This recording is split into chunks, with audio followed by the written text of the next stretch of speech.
Back again, guys. This time it's an unusual one. It is a 2006 Toyota avensis, passenger side drive CV axle snapped. Now obviously this one has been repaired before as well.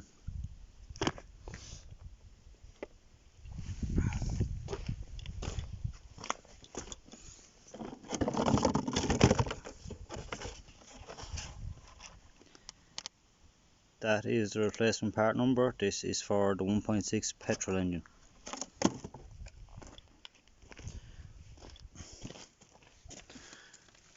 I've the new one in now at the moment, and what I've been doing is just topping back up the gearbox oil that came out.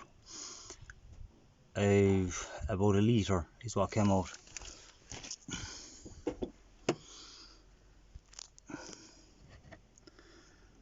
You can just see where the tube is going there. That is the cap to remove to top up the oil.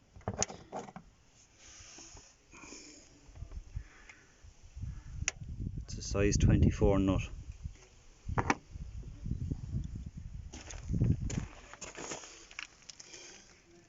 Now I'm just waiting at the moment to continue on putting this back together, just in case it leaks.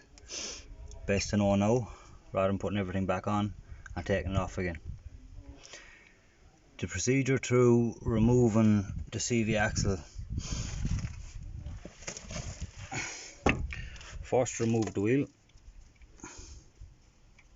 Big nut there is size 30.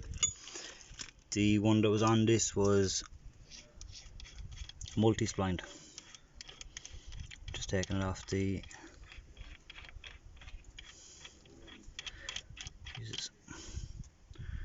that was a multi-splined nut. Air impact gun is needed for them. Yes, it's not an impact socket. I don't have the impact with the multi-splines. The replacement nut is an ordinary six-pointed nut, which is size 30 as well. So once that's out of the way, as you have the nut removed fully, you can put the nut back on, just seat at the ends of the threads and hammer the shaft back in. Doesn't really take much effort to get them back in. After that, then you have your tie rod end, which is held in with a split pin. Remove the split pin, take that off. It's size 17. It's going to be, sorry guys, the light isn't great. It's going to be held in here, as you see.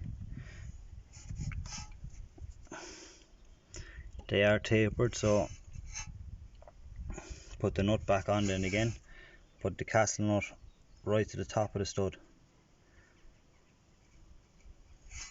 What you can do then is hit right here. Most of the time that will drop these straight down. If that doesn't work, one tap straight on the top of it.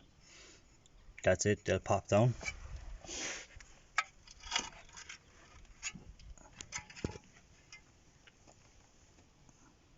Hopefully you can see that there. That is the mountings for the front of the wishbone.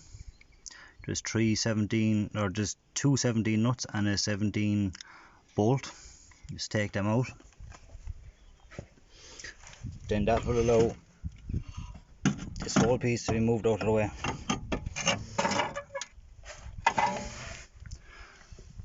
In from the back then, if you can, get a sliding hammer. I'll show you, it's still set up in the old one.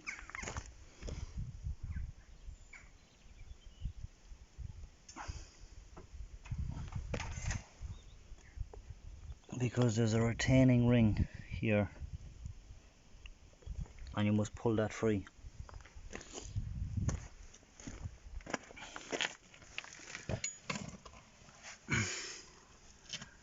Once that comes out, oil is going to start pouring out, so have a catch pan below. I said about a litre came out of this one. I have it topped up there now. Again, there's no extra oil going into the pan here. It looks like it's not leaking, I'll be happy enough to go on with the rest of it. But just to insert the new one, what I had done with the old nut, face it this way onto the new shaft, thread it in till it's flush, hold the shaft up straight and push the shaft in. Sometimes you can get it in with just pushing, it'll click into place. If not, with the nut up like that, keep the shaft pushed in, hit it a few times with the hammer and it'll pop in place. You see, that is roughly where it should be seated in there.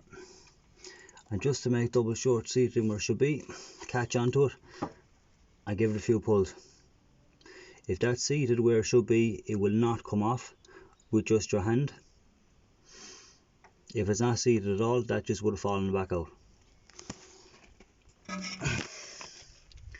The next point of putting this all back together is going to be putting the shaft in through the hub back onto the front of the wishbone, and last the tie rod back in, put the nut down, line it up to the holes, put back in the split pin, then put back on the wheel. If you have the alloy type, you mightn't be able to do it with the wheel with the centre cap. If you have the steel rim type, you probably can. That's just tightening the nut here at the end. So actually for me, what I will be doing is I will be tightening that nut in after the tie rod is on. They do go in pretty tight.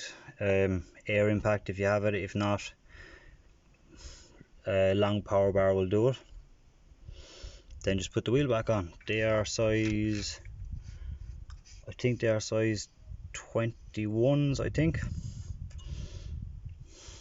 and that's it. See, there is no need to remove the drop link. I still have that in place. No need to release the brake calipers, brake pads, brake disc. It all stays in place. The hoses, everything, that's all still there. All you need to remove is the 3 mountings of the wishbone, the mounting of the tie rod, and of course the main nut for the drive shaft itself.